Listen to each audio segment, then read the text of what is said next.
অভিনেত্রী নাজিফা তুষি শোবিজে পথ চলা শুরু করেন নাটক ও মডেলিং দিয়ে। তবে তার অভিনীত ক্যারিয়ারের প্রথম সিনেমা হাওয়ার মাধ্যমে দর্শকের নজর কাড়েন। প্রথম সিনেমার পর আর নতুন কোনো সিনেমায় কাজ করতে দেখা যায়নি তুষিকে।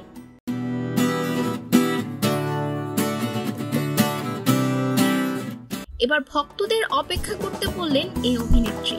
সম্প্রতি দেশের একটি গণমাধ্যমে তিনি বলেন, গুরুত্বপূর্ণ মানুষের সঙ্গে যখন কাজ হয় তখন নিজের মধ্যেও এক ধরনের ছাপ পড়ে।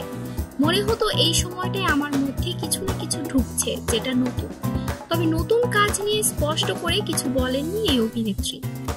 তুষি বলেন, নতুন সিনেমাটা নিয়ে কিছু বলা নিষেধ আছে, এ কারণে আমিও খোলাসা করতে পারছি না। বলা যায় আমিও হাঁপিয়ে উঠেছি। আমারও তো ভক্তদের নতুন কাজের খবর জানাতে ইচ্ছা করে।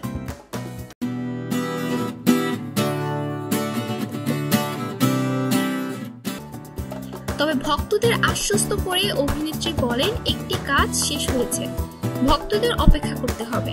কাজটি নিয়ে ভীষণ আশাবাদী আমি, কারণ ভালো হয়েছে। যার সঙ্গে কাজ করেছি তিনি আমার পছন্দের একজন নির্মাতা। তুষির ভাষ্য, এখনই নতুন সিনেমা নিয়ে কোনো তথ্য দিতে পারবেন না তিনি। প্রযোজক পরিচালকেরা সময় মতো সব জানাবেন। তবে আগামী বছর তাকে পর্দায় দেখা যাবে বলে জানান এই অভিনেত্রী। ETS Bangla desk report.